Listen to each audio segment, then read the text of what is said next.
Bismillahirrahmanirrahim. Allahumma sholli ala Sayyidina Muhammad wa ala ali Sayyidina Muhammad. Sahabat-sahabat, selamat berkumpul kembali di kajian suluk online pertemuan ke-54 tahun ini ya. Tahun ini kita masih berputar belajar mengenai hikmah kisah Nabi Adam alaihissalam. Insya Allah. Baik, hari ini topiknya agak serem. Oh, serem ya.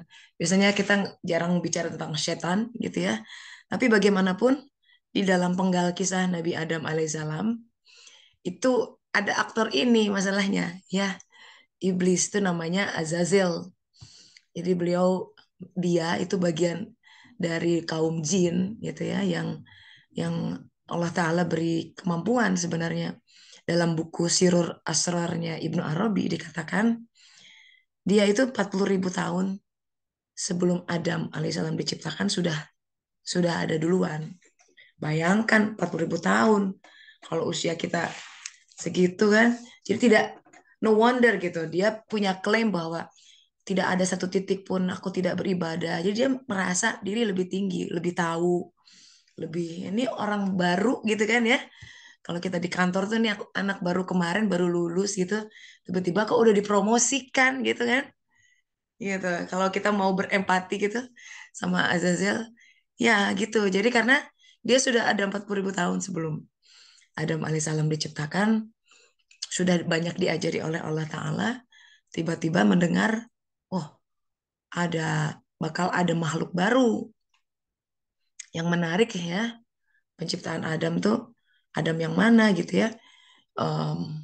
Dikatakan para malaikat pun protes gitu kan, apakah engkau akan menciptakan makhluk yang menumpahkan darah gitu. Jadi sempat ada histori tentang ciptaan yang mirip manusia gitu, tapi kerjanya bikin onar di bumi. Nah, ini kita menunggu nih fakta arkeologis pasti akan menemukan di layer yang mana itu tulang belulang itu ya. Karena ada yang mirip kita, cuman bukan Bani Adam. Kalau kita Bani Adam, Adam yang terakhir ya, alaihissalam. Ada kisah yang menarik yang sebenarnya dikutip di Injil Barnabas. Well, you know, Injil Barnabas tidak diakui ya. Tapi ini kisahnya menarik ya. Buat saya em, ada pelajaran bahwa kisah manusia itu panjang sekali. Kalau dilihat dari perkembangan bumi kita dari awal dan Big Bang, itu kita ada di detik-detik terakhir lah kita tuh baru panjang sebelum ini. Sebelum atmosfer tercipta, sebelum kenapa gitu panjang segitu. Ini baru bicara bumi ya, pembentukan bumi, atmosfer dan sebagainya. Yang bumi kita tuh di galaksi Bima Sakti cuma secuil dibandingkan dengan semesta lain lebih kecil lagi gitu. Sebenarnya kalau mau merenung of all the creations gitu ya, sasaran pandangannya ada di sini. Insan tertinggi Rasulullah Muhammad SAW turunnya di bumi ini, bukan di planet lain. Misalnya. Nah di situ harus merenung gitu. Jadi ada ada orientasinya hidup ini. Kita memang lahir baru kemarin, tapi Allah Ta'ala udah ciptakan jauh-jauh hari itu dari dinosaurus. Just so kita sekian ratus tahun kemudian bisa pakai fuelnya gitu untuk berkendara. Kita sekarang tinggal tanker aja enak gitu ya. Mencet itu perjuangan para dinosaurus zaman dulu sampai sampai punahnya Allah Ta'ala udah nyiapin gitu untuk umat manusia. Jadi kalau keberadaan kita, bumi saja lah, bukan kita lah, bumi saja sudah disiapkan lama-lama, dipertimbangkan masak-masak, mesti ada orientasinya. Hidup kita, sahabat-sahabat, setiap orang, itu kalau dalam fusilah tuh bumi yang dihamparkan, itu juga udah disiapkan jauh-jauh. Bukan kebetulan itu lahir di orang tua yang itu. Mesti di tahun itu, di bulan itu, di hari itu, di jam itu. Karena nanti akan berkelindan dengan takdir yang melingkupi. Kita nggak lahir di zaman revolusi misalkan ya. Kita nggak lahir di Palestina. Ya. Kita lahir dari orang tua yang begitu, dengan dinamikanya semua. For a reason. For a reason. Someday, suatu saat nanti, setiap kita harus sampai bersaksi seperti dalam surat Ali Imran. Rabbana ma khalaqta hadza batila. Ya Allah, nggak ada keping dari kehidupan saya yang batil, nggak ada yang sia-sia. Itu hanya bisa dibaca kalau akal hati kita sudah punya lub. Itu yang bilang begitu tuh ulil albab dalam Al-Quran dikatakan. Siapa ulil albab? Orang yang punya lubab. Hati, akal hati. Bukan ini. Ini membantu. Yes. Jadi kalau nggak jaminan S3-nya berendeng, profesor atau apa. Belum tentu akal hatinya nyala. Akal hatinya nyala itu dengan taubat. Mencari Allah. Gitu. Baru dihidupkan hatinya.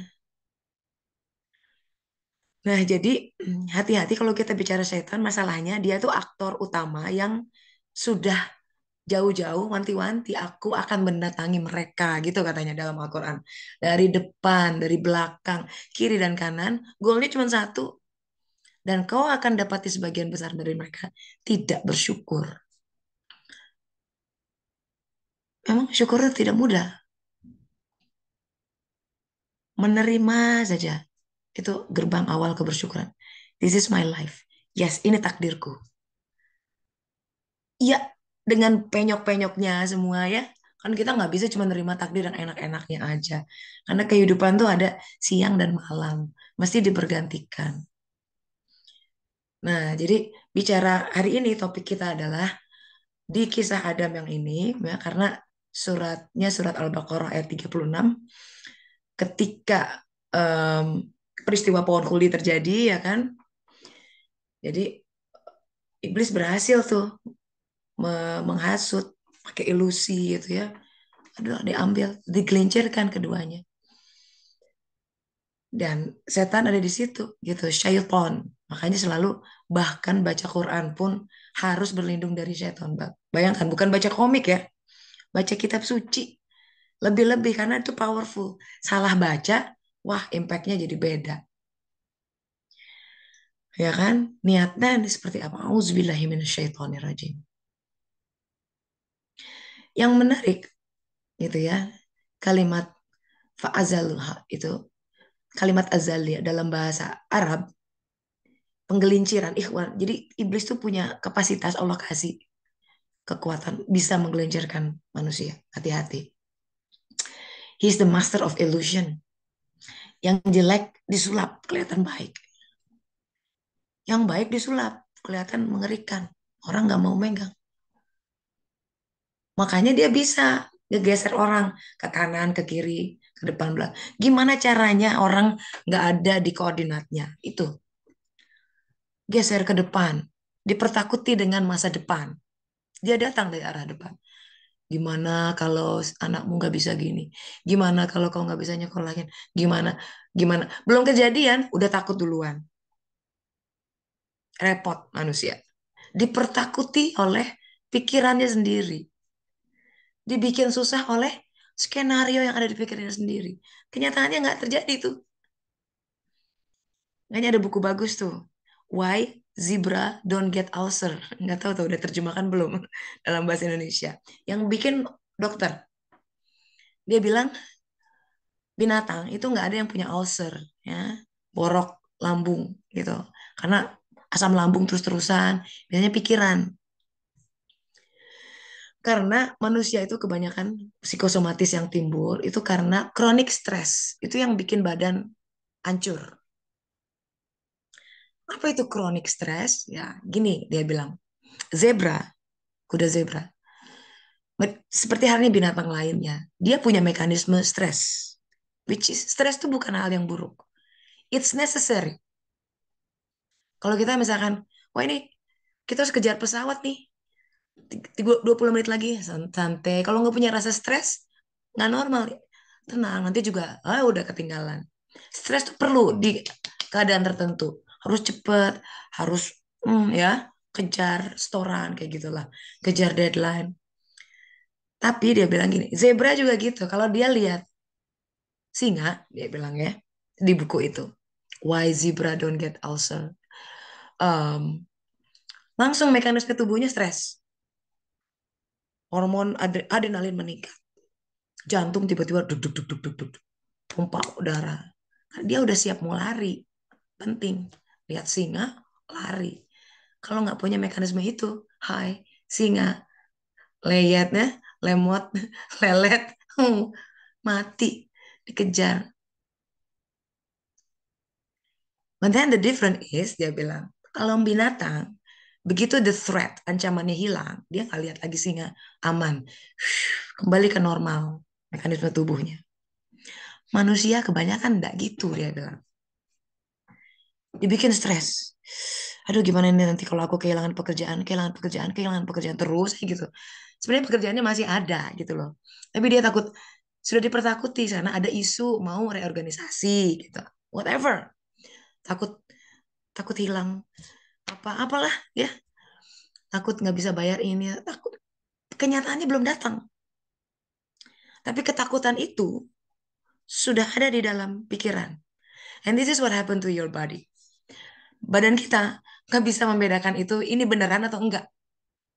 Karena dia punya terima, oh takut nih, oke, jantung bergetar.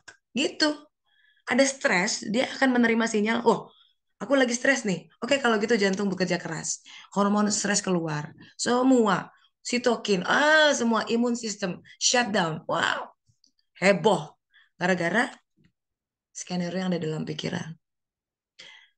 Lebih parah lagi, itu hanya tidak hanya kejadian sejam, 2 jam, 3 jam, sehari, 2 hari, 3 hari, seminggu, sebulan, hancur badan. Wih, udah regulasi kacau. Tiba-tiba darah tinggi, tiba-tiba diabetes, tiba-tiba karena rusak. Badan nggak bisa bedain ini gimana, ini gimana. Katanya stres nih, katanya stres. Dia nggak bisa bedain.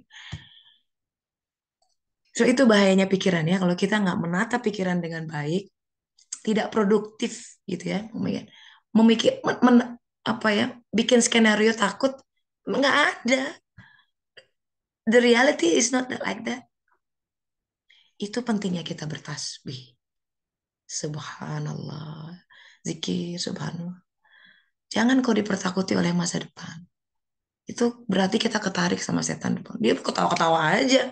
Seneng kalau kita sakit. Kenapa? Pasti sholatnya loyo. Ibadahnya kempes. Dan kita butuh badan ini cergas gitu. Sehat. Oke, dari depan nggak mempan. Dia nggak takut masa depan karena dia sudah tawakal ala Allah. Dia tarik ke belakang. Dipertakuti oleh masa lalu. Udahlah, kamu nggak usah tahu batu, udahlah, udah bawa brok, sudah nggak ada kesempatan.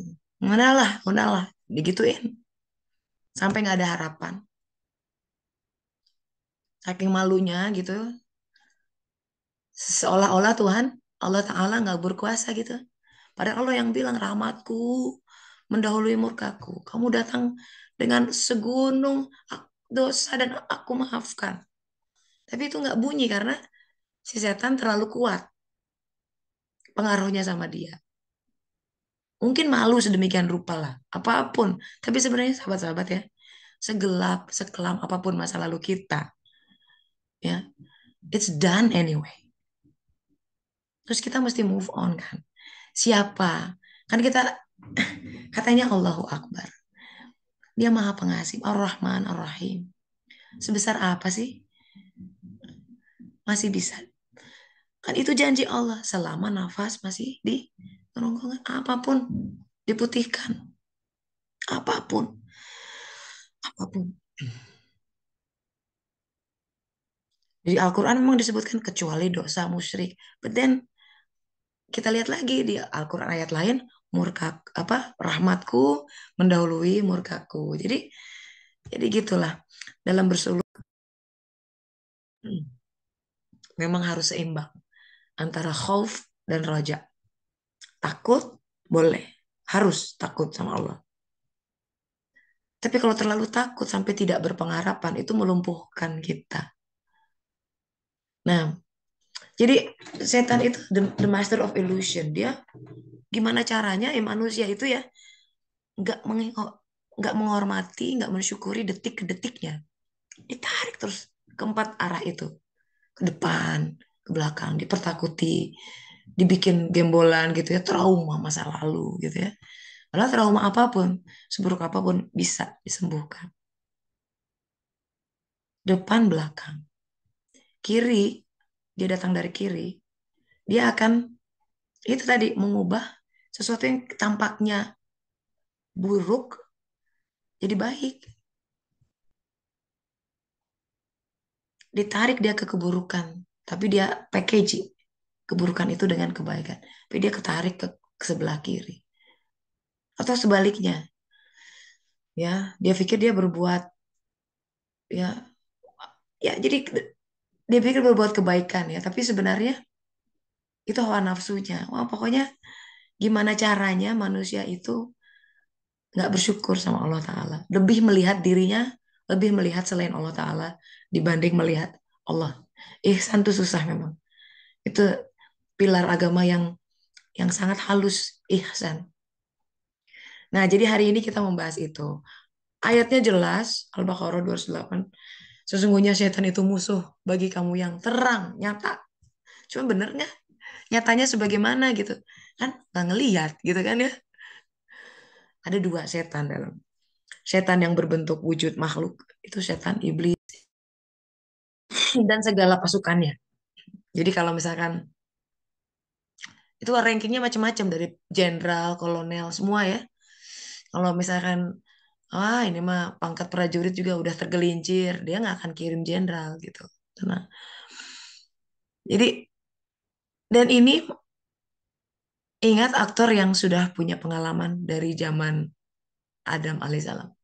Jadi dia hafal betul, oh kalau orang tipe gini jatuhinnya pakai kayak gini, gampang, gampang. Sebenarnya sahabat-sahabatnya kita face to face sama setan ini, musuhnya nggak ada, bukan kelasnya itu pasti kalah. Pengalaman dia lebih banyak, kekuatannya. Jadi tapi Al-Quran memberi kunci. Ah, ini yang bikin kita berpengharapan. Ini satu-satunya. Ini kunci pegang. Kecuali hambamu yang mukhlis. Gitu. Mukhlas. Ikhlas. Setan sendiri yang bilang itu. Dan aku tidak berkuasa. Tidak punya daya pada orang-orang yang ikhlas. Hambamu yang mukhlas. Dimukhlasin. Mukhlas itu lillahi ta'ala. Terserah Allah. Jadi mau ditarik gimana kalau dia terserah Allah? Nggak mampu, nggak mempan. Dipertakuti, dia ke Allah lagi. Nggak mempan. Jadi tarikan-tarikannya menjadi lemah. Kenapa dia ikhlas? Dikasih sakit nih sekarang. Alhamdulillah ya Allah. Padahal dia udah mau niup-niup. Suruh marahin ini, apa. Paling gampang ya.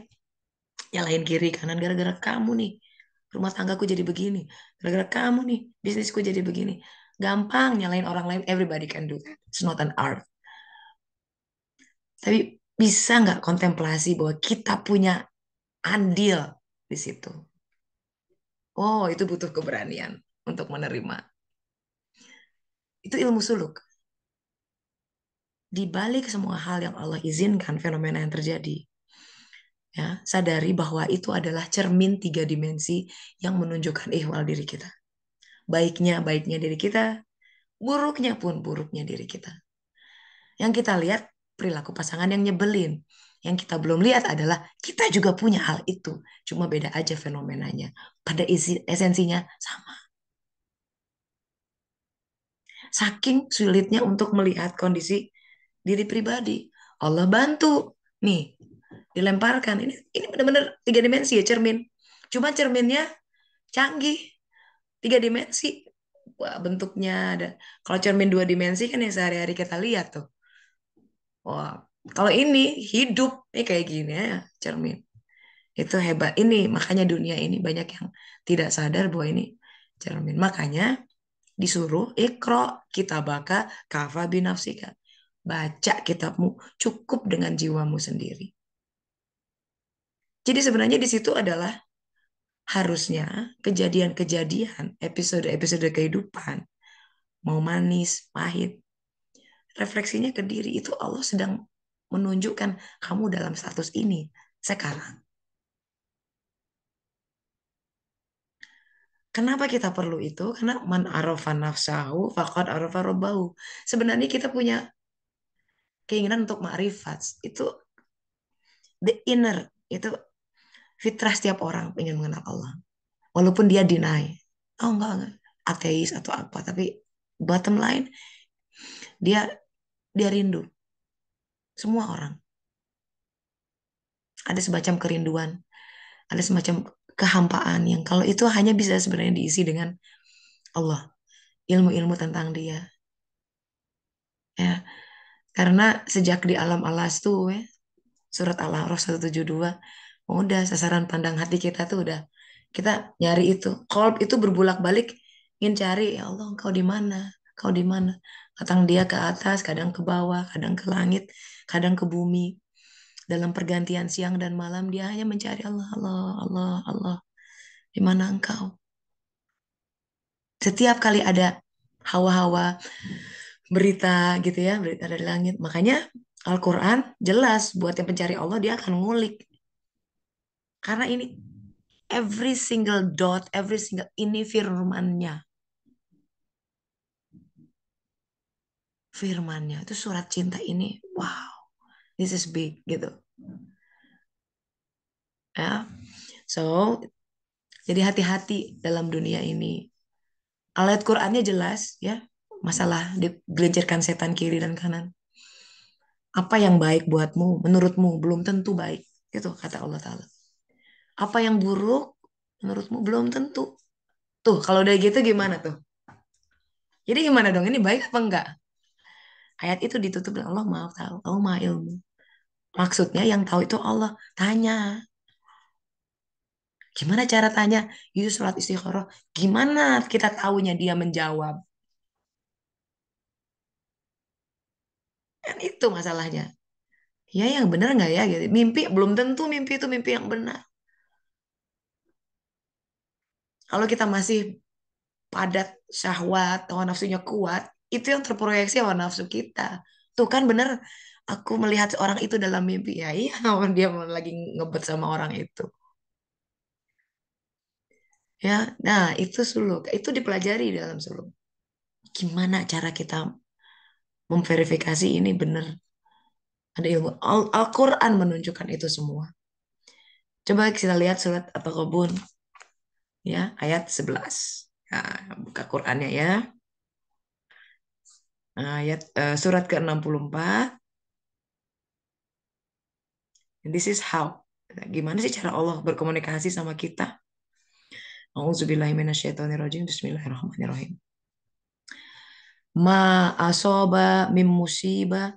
Jadi tidak ada satu musibah pun menimpa seseorang illa biiznillah. Tuh, kecuali dengan izin Allah. Semua. Kenapa kok dia menuduh aku gitu? Menuntut apa? Biiznillah. Kenapa kok dia menyakiti aku? Kenapa dia nyolong? Kenapa dia nipu? Apapun musibah terjadi biiznillah. Ini kata kunci nih. Jadi nggak ada satupun kejadian dalam kehidupan yang di luar kendalinya. Jelas. Wah ini kok lo tidak bisa mengendalikan apa? Iya, bisa. Makanya diizinkan.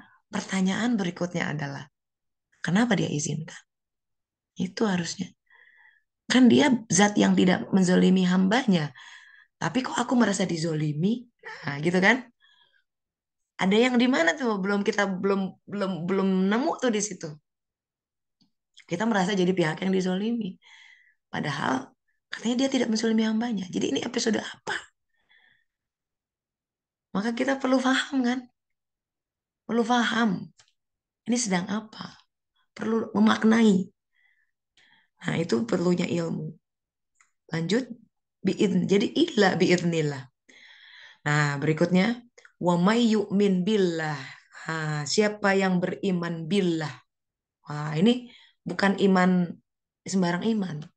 Kalau dalam Al-Quran ada kata-kata bi, mau itu billah, bir rasul, itu udah the highest level of something. Iman billah itu udah iman paling tinggi. Ini golongan orang yang senantiasa dapat petunjuk. Tapi iman itu adalah the string ya. pre-requirement, syarat orang dapat berikutnya. Apa yang disebutkan setelah iman?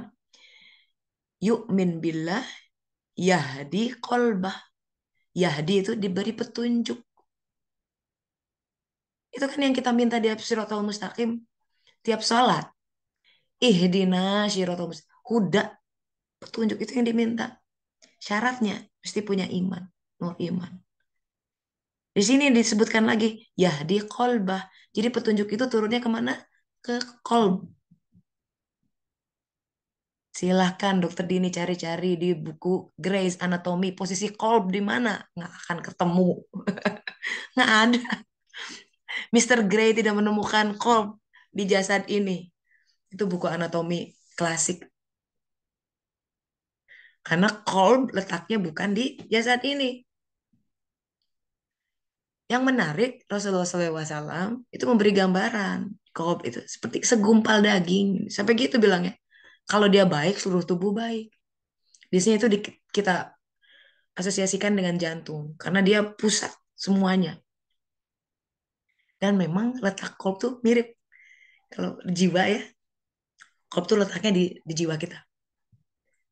Mirip di tengah di dada gini.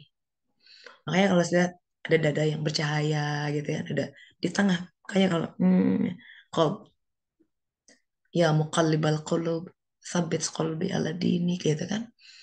Kolb turunnya di kolb. Jadi penting, wajib sebelum kita meninggal tuh mendalami ilmu bagaimana cara menghidupkan kolb.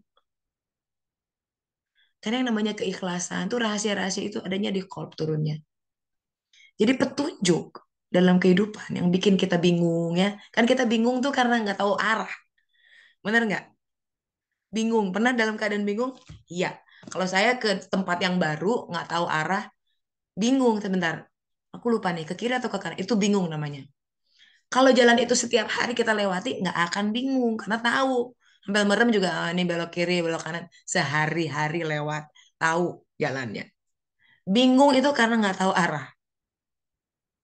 Nggak tahu nih aku ke kiri atau kanan. Ambil atau enggak. Pulang ke Indonesia atau enggak. Diterima lamarannya atau enggak. Gitu kan? Because you have options.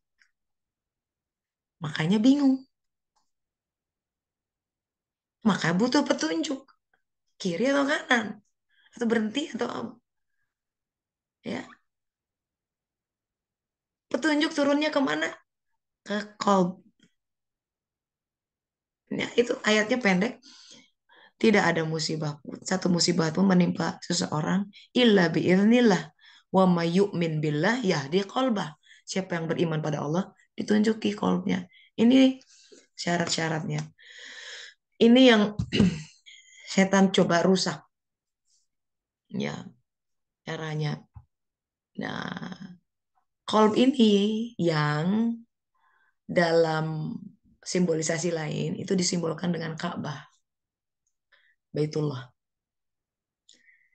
Ka'bahnya ini, kolb. Karena tempat Allah bertajali itu bukan di otak kita, nggak mampu. Mata yang ini nggak akan bisa lihat. Itu Musa alaihissalam udah coba.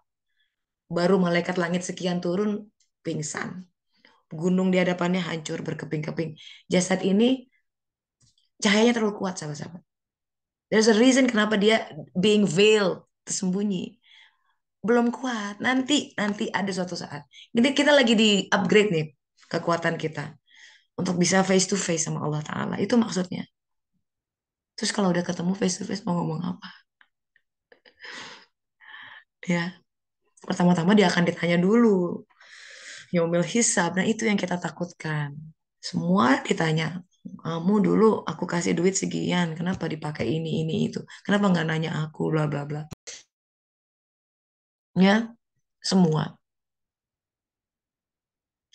Nah, jadi ikhwal setan ini bicara tentang sebuah ketergelinciran. Nah, kalau Ibnu Athaillah dalam Al-Hikam mengatakan gini, bila engkau telah mengetahui, setan itu nggak pernah lalai sama kita. Kita tidur, apa dia, wah, strategizing gimana cara aku menggelincirkan orang ini. Kita aja yang lalai.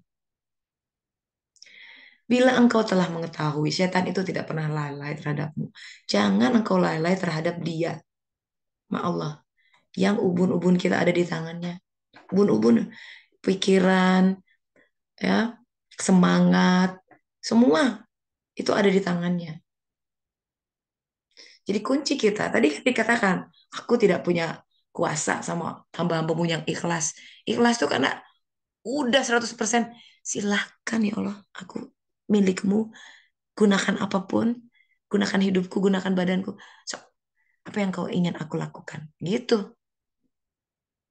Di Al-Hikam ayat lain juga dikatakan gitu, hamba yang berakal tuh bukan yang begitu bangun pagi hari langsung strategize. Hari ini aku akan melakukan ini, to-do list penuh.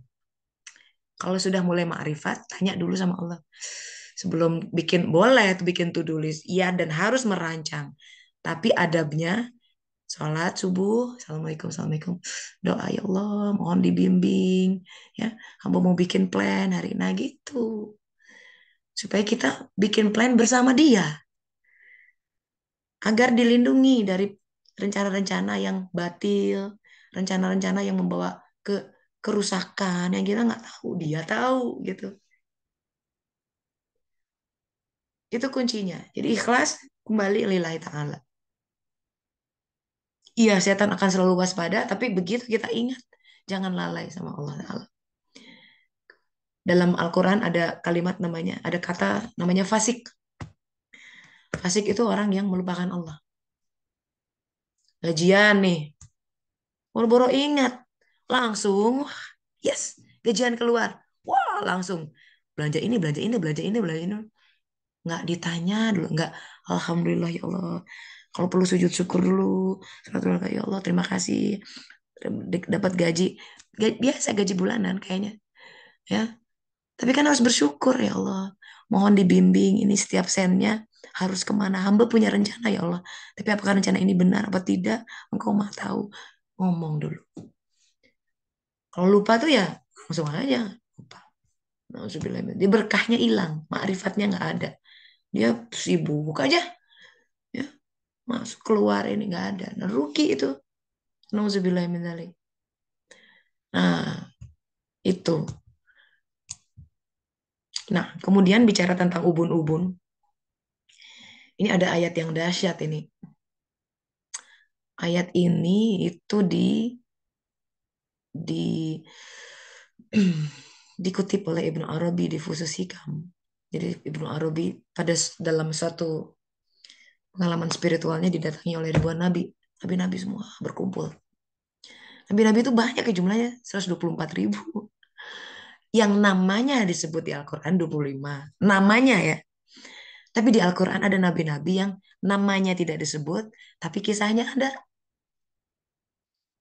Contoh Nabi Yehezkiel, Nabi Daniel di surat Al-Kahfi. Nggak ada namanya di situ. Adanya di kitab lain, melengkapi. Maka di dalam Islam kan, Al-Baqarah, alladzina yu'minuna bil ghaib, alladzina yu'minuna bima unzila ilaika wa ma unzila min qablik. Dan mereka yang beriman pada yang diturunkan pada mereka. Dan yang sebelum mereka ada kitab-kitab yang diturunkan. Memang harus hati-hati membacanya. Gitu. Nah, ubun-ubun itu terkait dengan ketawakalan. Kita lihat surat Hud. Suratnya surat Hud ayat 56. Suratnya namanya Hud lagi ya. Memang Nabi yang menghampiri Ibnu Arabi adalah Hud alaihissalam. A'udzubillahiminasyaitonirrajim. Bismillahirrahmanirrahim. Ini tawakal tuh Allah. Sesungguhnya aku tawakal Allah kepada Tuhan. Allah. Robbi wa Robbiku. Nah, udah. Robku dan Robmu. Nah, kemudian ma min dabah.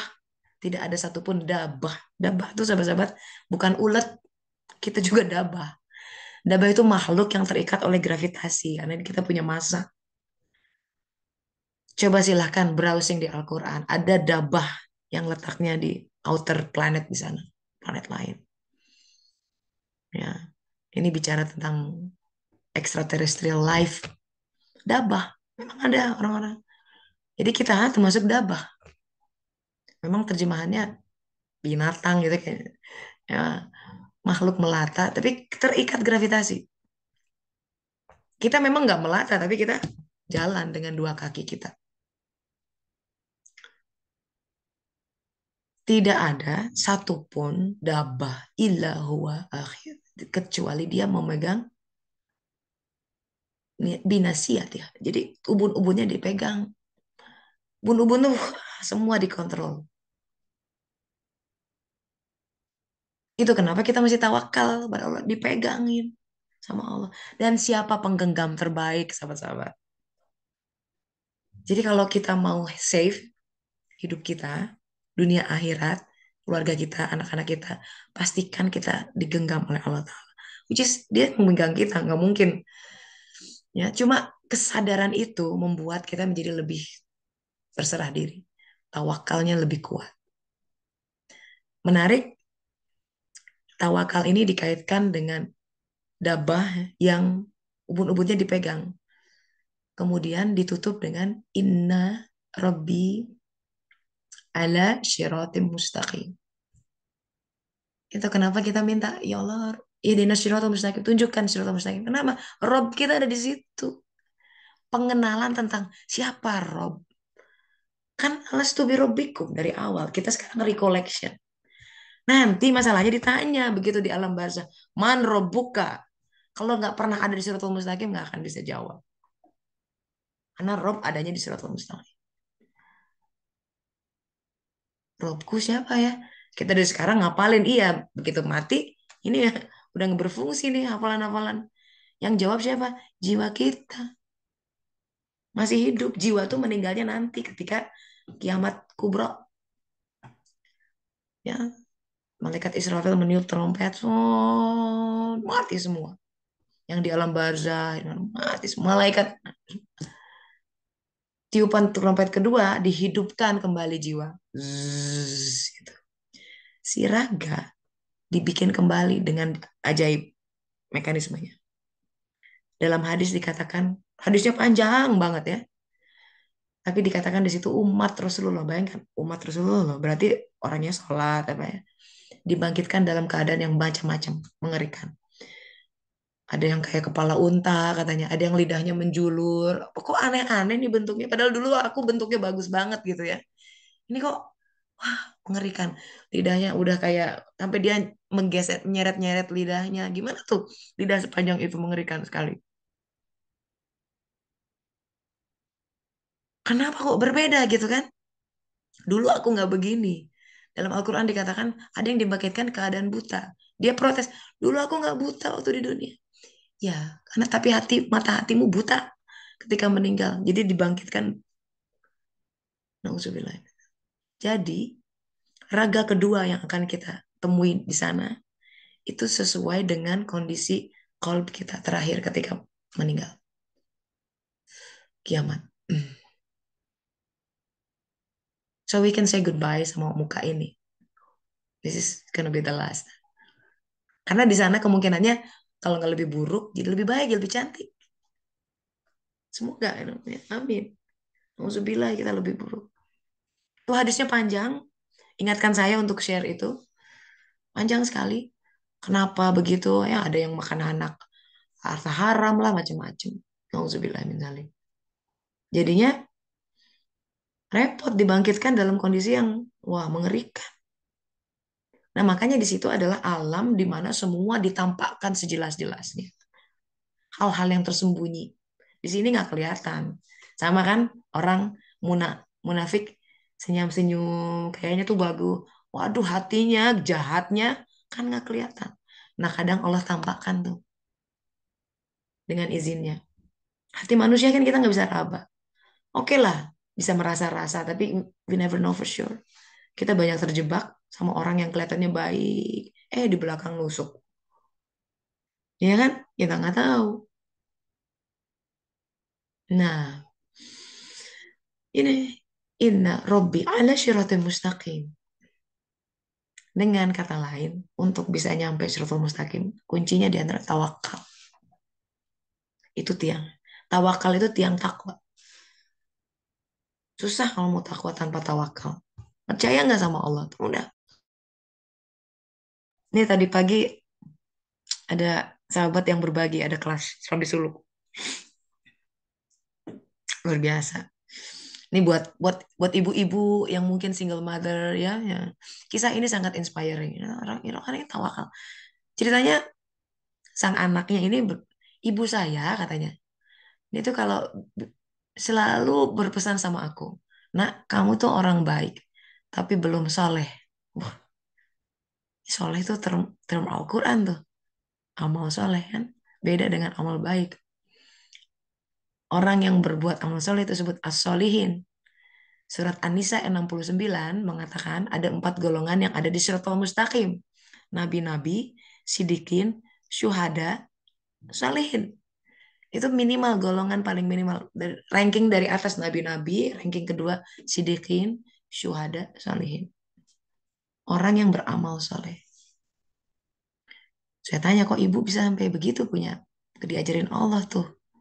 Kehidupannya seperti apa? I want to know testimoni dia. Hidup susah dari kecil umur 10 tahun ditinggal orang tua, hidup ikut sama sana sini gitu ya. Menikah pun suami keranjingan, addiction to something gitu ya.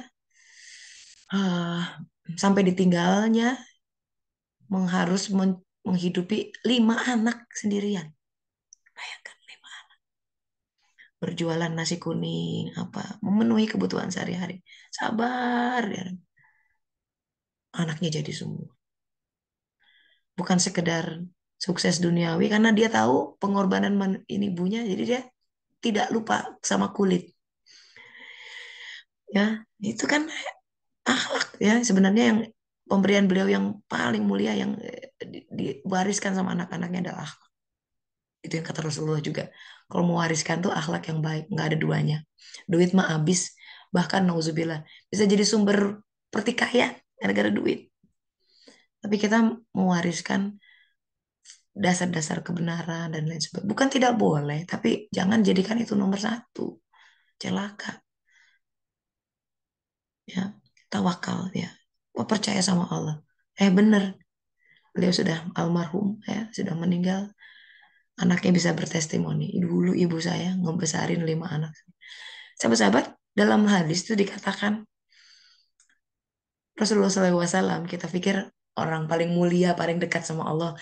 Tentu tidak aneh kalau beliau paling pertama masuk surga, betul? Cuma dalam hadis yang indah itu dikatakan beliau masuk surga udah didahului dengan seorang perempuan udah ada di situ. Jadi dia punya punya keistimewaan apa? Ternyata perempuan ini ya itu tadi single mother, ngurusin anak sendirian. Poinnya adalah kita harus punya ketahanan, siapapun itu ya. Mungkin kita skenario-nya tidak seperti itu. We're not single mother anyway atau apa. Tapi takdirnya kita tawakal sama Allah. Bersandar sama Allah. Bukan bersandar sama gaji, bukan bersandar sama skema pensiun. Itu bisa hilang. Kalaupun nggak hilang, dipakainya tidak dengan ingat Allah. Jadi kita rugi. Nggak dapat ma'rifatnya.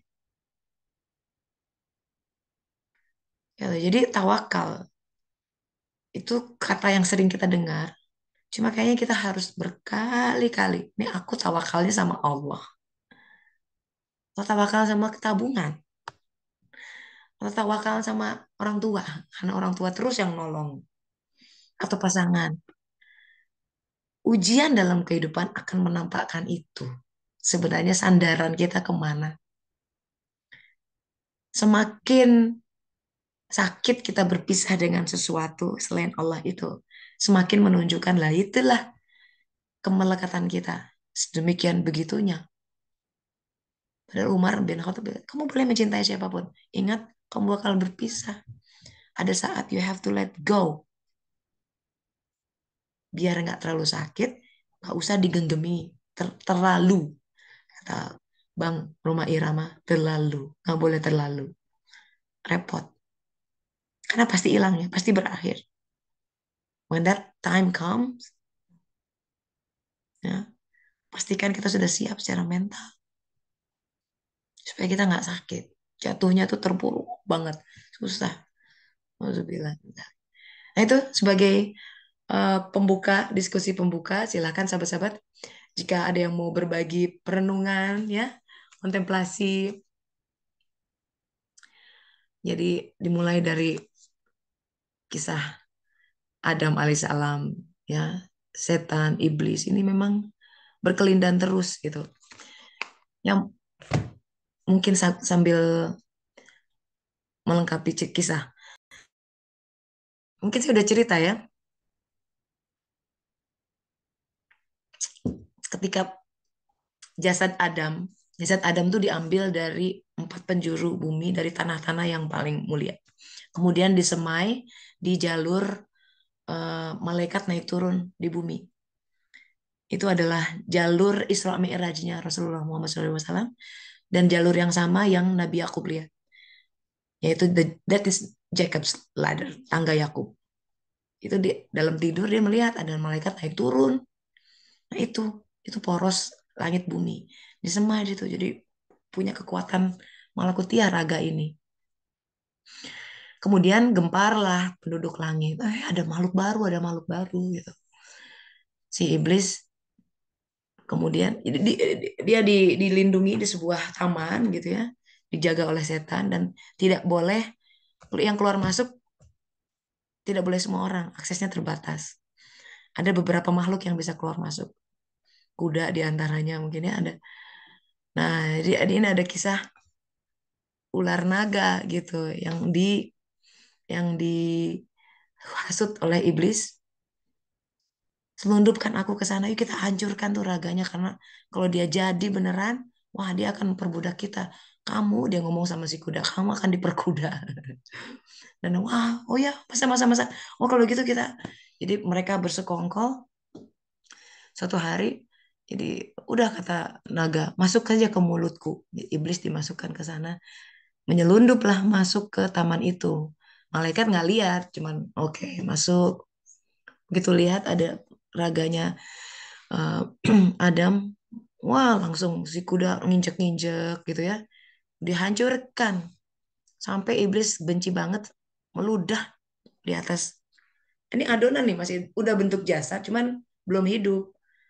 Jadi dia tidur aja gitu, belum bergerak. Ya boleh, kemudian ketahuan, malaikat datang, udah diusir. Akhirnya si ular naga dipotong kakinya. Jadi ular sekarang itu nenek moyangnya katanya ular naga di situ punya kaki asalnya. Dipotong gara-gara dia tidak mensyukuri, ya, malah dipakai untuk hal yang tidak benar.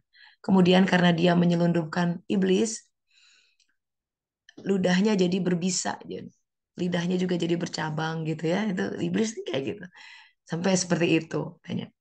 Kemudian kuda ya beneran jadi suruh mengabdi sama manusia, suruh diperkuda beneran tuh, ya.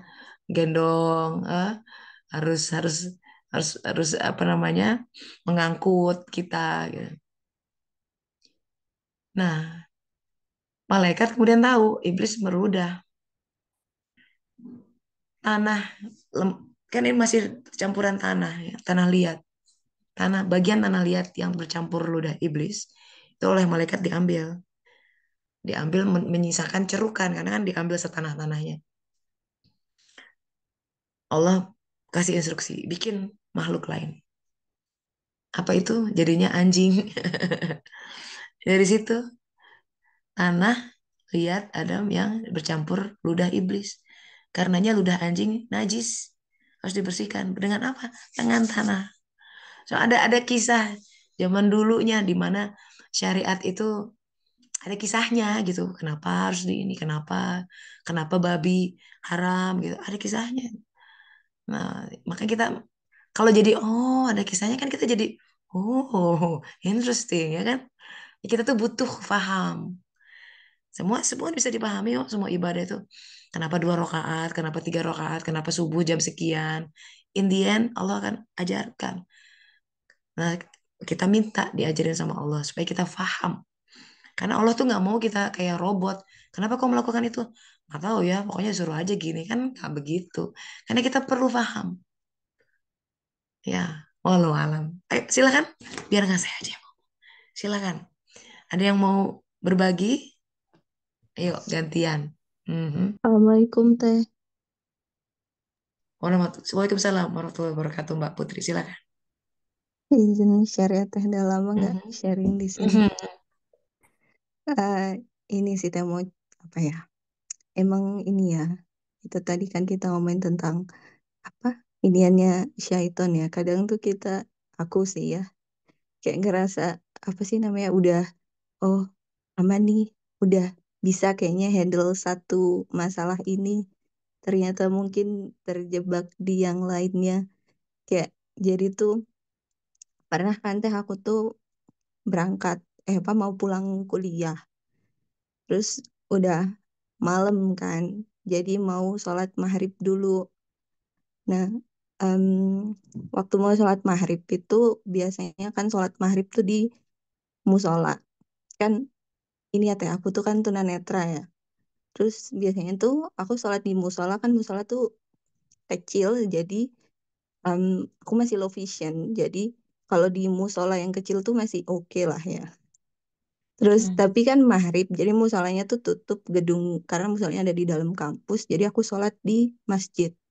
Aku tuh Hmm. sebenarnya selalu khawatir kalau harus sholat di masjid karena em, tempat saya tuh di atas, harus Mm-mm. ngelewatin tangga yang tangganya tuh Tangga, agak ngeri iya. gitu. Terus kebetulan aku mau pulang sama temennya cowok, dia nggak mungkin kan nganterin sampai Hmm. atas gitu. Dia sholatnya di bawah. Terus Terus, pas sampai di depan musola tuh, alhamdulillah tuh ada orang yang mau masuk teh, apa di depan masjid ya, uh-huh. sama sama temenku nih langsung mbak mau ke ini ya, apa temenku mau nitip aku gitu. Hmm. Hmm. Mau ke ini ya mau sholat ya, ini ya tolong dibantuin ini tunanetra gitu. Nah aku tuh agak gak ngeh ya waktu itu yang bantu tuh aku kira pokoknya lebih dari satu orang, tapi aku nggak bisa tahu ya itu berapa orang, kayaknya pokoknya lebih dari satu Mhm. orang aja. Kebetulan di masjid itu airnya habis. Hmm. Temenku yang aku kenal ini yang cowok udah masuk ke tempat cowok ya. Karena Uh-huh. airnya habis kan kita tuh ke musola yang lain yang ternyata tuh itu udah di luar lingkungan kampus. Terus butuh kan tuh gantian. Terus Hmm. tasku tuh dijagain sama salah satu orang teh. Tapi kan aku Hmm. ngiranya tuh mereka satu apa ya? Lebih dari satu orang, tapi mereka tuh saling kenal gitu ya. Dan Mhm. nggak tahu kenapa kok aku dengan sesantai itu nitipin. Oh awalnya tuh nggak nitipin, cuma waktu aku duduk biasanya aku tuh sambil wudhu ya udah tasnya juga dibawa gitu. Tapi itu Mhm. nggak muat tempat duduknya waktu nunggu wudhu, jadi akhirnya dititipin lah gitu. Ada orang apa sih salah satu orang yang ngebantuin aku tuh sini taruh aja gitu. Nggak tahu kenapa aku kok semantap itu untuk ninggalin padahal tuh di tas itu ada segala macam hal ya teh. Ah, iya, iya. Salah satunya aku tuh baru dapet kan baru kerja di tempat baru kan aku kuliahnya sambil kerja. Baru kerja di tempat baru jadi dapat laptop kan dari kantor. Dapat laptopnya hari Selasa, terus hari Sabtu tuh aku kuliah. Dan apa namanya ada yang mau aku minta tolong ke temen gitu kan aku kuliahnya komputer ini ya sains jadi kalau urusan laptop bisa nanya ke temen gitu. Makanya Hmm. aku bawa tuh laptop kantor. Dan ternyata apa namanya abis aku sholat tuh tasku nggak ada. Tapi aku tuh masih santai aja gitu teh karena aku mikirnya ya udah orang kan mereka ini bergerombol. Jadi kan temennya dia kan gitu. Jadi kayak Mhm. mereka kayak udah panik kok aku masih ngerasa ya udah tinggal ditelepon aja kan kalau orang yang nggak ada. Ah, Masih yang ah. kayak gitu sampai apa namanya akhirnya kita balik ke masjid terus dia tuh baru ternyata tuh ada 3 orang teh. Jadi 2 orang saling kenal yang satu nggak kenal gitu. Apa Hmm. namanya? Terus apa sih? Dia ini baru ngomong kalau yang ini kita nggak kenal Kak. Kita kan cuma taunya kakaknya mau ikut nolong gitu. Baru, oh, jadi tasku keseluruhan itu Ah, hilang. ah. Itu Oh, segala macem lah. Pokoknya akhirnya pulang cuma bawa helm. ah, ya Tapi itu Allah. masih kayak ya udahlah ya, Ah. mungkin belum belum rezekinya. Terus kalau misalkan kan Mhm. aku berpikiran terburuknya kan case-nya suruh ganti laptop ya dari kantor. Kalau misalkan maksudnya kayak potong gaji, ya udahlah Mhm. anggap aja gajiku masih segitu toh aku baru sekali gajian. Hmm. Di situnya kayak oke aku bisa nih, maksudnya kayak nggak yang panik banget gimana gitu. Ya udahlah, Hmm. terima aja. Hmm. apa namanya, tapi ternyata dengan responku yang gitu doang tuh orang-orang, oh santai banget sih, kok lu nggak ini sih, emang kemarin lu Hmm. gimana, malah jadi kayak mungkin orang merasa oh Putri biasa aja nih, jadi akhirnya malah banyak yang nyalahin gitu, ya lagian percaya banget sama orang, ya lagian ini. Ternyata setelah apa namanya kayak banyak orang yang lu terlalu santai gitu tuh, baru ini teh kayak, ih kenapa nyalahin aku yang santai. Jadi malahan kayak terusik sama orang-orang yang Ah, ternyata lu terlalu apa memudahkan kayak gitu lah. Jadi akhirnya setelah berapa ini, oh ya ternyata aku, ya kalau dibilang lolos waktu itu apa kehilangan, tapi ternyata aku masih belum siap ya sama reaksi orang. Dan kayaknya kejadian kayak gitu tuh kayak berapa kali gitu lah, kayak oke satu fase nih ini bisa, tapi habis itu biasanya karena reaksi orang yang jebakannya biasanya di situ deh gitu. Jadi kayak ah. emang ya harus ini Mulai banget. hilang benda masih bisa cope ya, begitu orang yang bicara sementara lidah tak bertulang ya. Kita belajar kisah Iya, Lukman sama anaknya, semua serba salah. Mau dia naik keledai, anaknya keledai, orang nggak selalu akan kasih angle yang buruk gitu. iya, iya. Itulah makanya Al-Quran memberi guidance. Kalau kamu mengikuti sebagian besar orang tersesat, tersesat tuh yang nggak ketemu Siratul Mustaqim. Siratul Mustaqim itu jalan kebersyukuran sama-sama. Jalan kebahagiaan kita. Karena kita bahagia tuh kalau kita bisa bersyukur. Bukan masalah punya atau enggak. Apapun keadaannya, kalau bersyukur, happy aja. Itu survivor Holocaust, Viktor Frankl, dia bisa bisa gitu loh. Wah, udah parah banget, tapi dia bisa gitu ya menjalani kehidupan. Kita nggak kayak gitu banget sih kayaknya di camp gitu disiksa. Tapi yang sering menyiksa pikiran kita gitu, obsesi kita sendiri. Realitanya nggak begitu, nggak menyiksa, kita yang menyiksa diri kita sendiri. Nah, Alhamdulillah. Jadi Mbak Putri terima kasih berbagi ya. Jadi kadang-kadang Allah uji tuh tiba-tiba hilang gitu ya. Oke, Mbak Putri tak bergeming. Oh, masih tenang nih. Hilang laptop, tas seisi-isinya. Begitu ujiannya tentang apa kata orang, wah, ya langsung down. Kan kita bisa ngerasain ya Mbak Putri ya. Aduh, kok sakit banget ya gitu dikatain. Nah, itu berarti di situ harus diproses tuh. Kenapa? Aku care banget dengan apa kata orang ya. Gitu. Karena akan terus berulang-ulang sampai kita bebas. Agama itu membawa kita pada freedom, bebas dari tali-tali penjajahan selain Allah, bebas dari penjajahan hawa nafsu, bebas dari hawa nafsu, bebas dari penjajahan syahwat, bebas dari ingin dipandang baik sama orang. Wah, itu berat. Berat. Nabi-nabi aja difitnah ya. Udah jelas baiknya tuh nabi-nabi ya. Kok pangkatnya kita ya. Nah, udahlah. Makanya kembali, ayo kita lihat buka buka buka lagi buku tentang ikhlas, tentang tawakal. Kan itu kuncinya. Kunci dapat Siratul Mustaqim. Dari mana? Nih surat Hud ayat 56. Kita belajar.